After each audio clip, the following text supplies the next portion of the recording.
दूसरी मिसाल आपके सामने आ गई, तेजी के साथ ध्यान से सुनिए। माँ बेटे की तकरार चल रही है, कभी बुरा भला बेटा बोल रहा है तो कभी बुरा भला माँ कह रही है। बेटा जवाब देता है तो माँ खामोश है, माँ जवाब देती है बेटा खामोश है। माँ फटकार रही है, बुरा भला कह रही है, बेटा भी पलट करके वार कर रहा है। सुनते सुनते सुनते सुनते जब माँ आजिज आ गई तो कहा कि बेटा मैं अपना दूध माफ नहीं करूंगी, 32 धारे दूध मैंने तुम्हें पिलाया है, मैं माफ नहीं करूंगी। तो बच्चा भी तन करके कहता है अम्मा तेरा कौन सा एहसान, तू माफ करे या ना करे मुझे कोई फर्क नहीं पड़ता, तूने मुझे डब्बे का दूध पिलाया है, अपना दूध नहीं पिलाया। तीसरा नमूना आपकी खिदमत में लेकर के आ रहा हूं, बहुत ध्यान से इसको सुनिएगा। रामलाल डाकू था, फांसी पर चढ़ाने से पहले चोरी डकैती करता था, पकड़ा गया, अदालत से फैसला हुआ इसको फांसी पर चढ़ा दो। लेकिन पूछो फांसी पर चढ़ने से पहले इसकी आखिरी ख्वाहिश क्या है? वो बोला कि माँ को देखना चाहता हूं, माँ से बात करना चाहता हूं, कान में राज की बात अपनी माँ से करना चाह रहा हूं। तो हर मरने वाले की आखिरी ख्वाहिश पूरी की जाती है। उसकी माँ को बुलाया गया, माँ आ गई। बेटे ने कहा अम्मा कान सामने करो। जैसे ही कान सामने किया बेटे ने कान काट लिया, दांत से कान ही काट लिया। तो जल्लाद ने कहा कि कितना बेशरम लड़का है, अभी थोड़ी देर में फांसी पर चढ़ने वाला और मौत से पहले ख्वाहिश किया था कि माँ से मिलना है, बात करनी है, माँ के ही कान काट डाले। तो उस लड़के का जवाब सुनिए कि जिस वक्त बचपन में मैं चोरी करके लाता था तो मेरी माँ कान के नीचे मुझको तमाचा नहीं लगाती थी, पीठ ठोक करके कहती थी वाह बेटा क्या काम किया है, मैंने कान इसलिए काटा कि आज मैं जो फांसी पर चढ़ रहा हूं इसी बदनसीब माँ की वजह से चढ़। तीसरा नमूना आपकी खिदमत में तेजी के साथ निकल जाए, ध्यान से इसको सुनिएगा, तेजी के साथ निकल जाए। एक तरफ मजमा है मर्दों का, एक तरफ मजमा है औरतों का। औरतों की तरफ से चिट्ठी आई, एक सवाल का जवाब दो। एक मर्द 4 औरत से शादी कर सकता है, एक औरत 4 मर्दों से शादी क्यों नहीं कर सकती? एडवांस जमाना है, जदीद साइंस का जमाना है, टेक्नोलॉजी का जमाना है। जब एक मर्द 4 शादी कर सकता है 4 औरत से, तो एक औरत 4 मर्दों से निकाह क्यों नहीं कर सकती? तो उसको औरत की बात को औरत की जबान में समझाया गया। तुम सास को जानती हो? तो कहा कि हाँ जानती है। तो कहा कि जब तुम्हारी 4 शादी होगी 4 मर्दों से तो तुमको 4 सास मिलेंगी। ये सास पश्चिम की तरफ से अजाब, वो सास पूरब की तरफ से अजाब, ये सास उत्तर की तरफ से अजाब, वो दक्षिण की तरफ से अजाब। 4 सास एक मर्तबा तुम्हारे ऊपर मुसल्लत होगी। अब उसको समझ में आया ना बाबा ना बाबा, एक ही शादी सही है, एक सास को झेलना मुश्किल है, या 4-4 सास को झेलना आसान। अब उसको समझ में आया। जब मैके से बेटी ससुराल आती है, ससुराल से मैके आती है, तो घर की सारी औरत घेर करके उस लड़की से पूछती है कि बेटी शौहर कैसा था? तो लड़की बोलती है सुभान अल्लाह। ससुर कैसे थे? अल्हम्दुलिल्लाह। ससुराल कैसी थी? तो माशाअल्लाह। सास कैसी थी? इन्ना लिल्लाह जल्ले तू जलाल तू इस बला को टाल। तो माँ समझ गई कि बेटी को सास पसंद नहीं, ससुर पसंद है, शौहर पसंद है, ससुराल पसंद है, लेकिन सास पसंद नहीं। तो माँ ने कहा बेटी एक बात बताओ, तुम जो ससुराल गई थी तो तुमको कौन लेकर के गया था? क्या मेरी सास आई थी, मुझको पसंद किया था, देखा सुना था और अपने बेटे के लिए पसंद किया, अपने बेटे के लिए शादी किया, और मुझको मैके से ससुराल लेकर के जो गई थी वो कोई और नहीं थी, मेरी सास थी।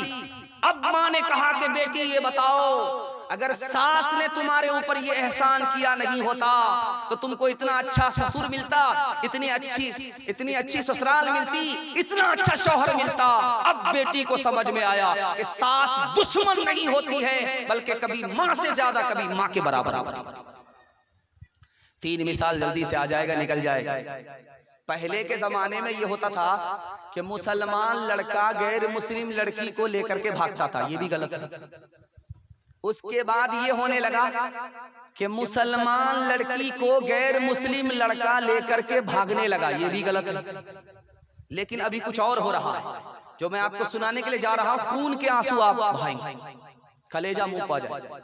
कितनी दर्दनाक कहानी इस वक्त हो रही है। पहले मुसलमान लड़का लेकर के भागता था गैर मुस्लिम लड़की को, उसके बाद मुसलमान लड़की को गैर मुस्लिम लड़का लेकर के भागता था। अभी कुछ और हो रहा है, मुसलमान लड़की गैर मुस्लिम लड़के को लेकर के भाग रही है। हजारों की तादाद में नहीं, सैकड़ों की तादाद में नहीं, लाखों की तादाद में मुसलमान लड़की गैर मुस्लिम लड़के को लेकर के भाग रही है। जानते हैं क्यों? 3 वजह से। पहली वजह यह है कि मुसलमान में अंगूठा टेक हो, जाहिल से जाहिल हो, मोटरसाइकिल चलाना नहीं जानता हो, वो भी बुलेट का मुतालबा करता। तेल का पैसा रहे या ना रहे, हलवाई की दुकान, नाना जी का फातिहा, उसको भी गाड़ी चाहिए, सामान चाहिए, पैसा चाहिए। शादी को तिजारत बना दिया, महंगा कर दिया। अब मुसलमान लड़की गैर के साथ भाग रही है। जानते हैं क्या नुकसान हुआ? ईमान भी गया, आबरू भी चली गई। जहां माँ बाप जिम्मेदार है, ये समाज भी गुनहगार। दूसरी बात याद रखिए, तेजी के साथ निकल जाएगा, बहुत अदब के साथ सुनिए, जलसा आपका निकल रहा है और आप बहुत ध्यान से सुन रहे हैं। दिल से दुआ देता हूं अल्लाह आपके सुनने को, हमारे सुनाने को बेहद कबूल फरमाए। ध्यान से सुनिए। दूसरी वजह, माँ बाप ने जाकर के बेटी का स्कूल में दाखिला करा दिया और आंख बंद करके दाखिला करा दिया। ये भी नहीं देखा कि इसमें लड़के भी पढ़ते। अब लड़की पढ़ने लगी, लड़का से इश्क और मोहब्बत करने लगी, गैर मुस्लिम लड़के के साथ भाग गई। तीसरी वजह, बाप ने स्क्रीन टच मोबाइल बेटी को लाकर के दिया। बेटी किससे बात कर रही है, कहां जा रही है, कहां आ रही, कहां से आ रही है, न माँ को मतलब है न बाप को मतलब है। बेटी ने गलत कदम उठाया, गैर को लेकर के भाग गई, आबरू अलग गई, ईमान अलग गया। खुदा ने अगर पूछ लिया माँ बाप से तो कोई जवाब होगा। बेटी की वजह से ये बदनसीब बाप भी जहन्नम में जाएगा, ये बदनसीब माँ भी जहन्नम में जाएगी।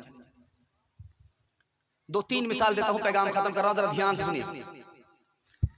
मोबाइल से, फिल्मों से अपने बच्चे को, अपनी बच्ची को दूर रखिए। मैं गारंटी लेकर के जाता हूं, आपके बेटे को अल्लाह अली और उमर बनाएगा, आपकी बेटी को फातिमा और आयशा। ध्यान से सुनिएगा, तेजी के साथ निकल जाए।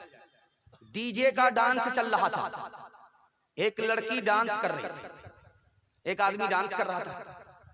तो एक आदमी बोला, वाह रे लड़की क्या डांस किया। तो बगल का आदमी बोलता, वो लड़की नहीं है, लड़का। तो ये आदमी कहता है कि माफ कीजिएगा मैडम, मुझसे भूल हो गई। कहा मैं मैडम नहीं हूं, उसी लड़के का बाप। दूसरी मिसाल आ रही है, ध्यान से सुनिएगा। सिनेमा घरों में लड़कियां आई हैं, औरतें आई हैं फिल्म देखने के लिए। फिल्म देखने के लिए औरतें आई, औरत आ गई फिल्म देखने के लिए। मैनेजर ने लाइट ऑन करके कहा कि कोई औरत अपने यार के साथ शौहर को छोड़ करके फिल्म देखने के लिए आ गई है। उसका शौहर थाना में केस कर रहा है उस आदमी के खिलाफ। मैं लाइट 5 मिनट के लिए बंद करूंगा, वो औरत चुपके से भाग जाए। सिनेमा घर औरतों से खचाखच भरा हुआ था। जैसे ही लाइट 5 मिनट के लिए बंद करके जैसे ही ऑन किया, सारा सिनेमा घर खाली। ध्यान से सुनिएगा, तीसरी मिसाल आपके सामने रखने के लिए जा रहा हूं। बीवी ने शौहर से कहा कि ये मेरा जो कान है ये खाली है, अच्छा नहीं लगता है, इसमें जेवर पहनाओ। तो शौहर ने कहा, गरीब आदमी कहां से जेवर पहनाऊंगा, मेरा कान भी तो खाली रहता है, मैं कहां जेवर पहनता हूं, तुम भी उसी तरह कान खाली रखो। औरत ने कान पकड़ करके कहा कि मेरा जो कान है वो जेवर पहनने के लिए, और तुम्हारा जो कान है मेरी फरमाइश सुनने के लिए। अगर फरमाइश नहीं सुनोगे तो कान को इस तरह मरोगे। बीवी ने शौहर से पूछा, अगर रात में चोर आ जाए तो क्या करोगे? कहा कि जो चोर कहेगा वही करूंगा। तेरा दिमाग खराब हो गया है, ऐसे तो पूरे घर को चोर चोरी करके लेकर के चला जाएगा।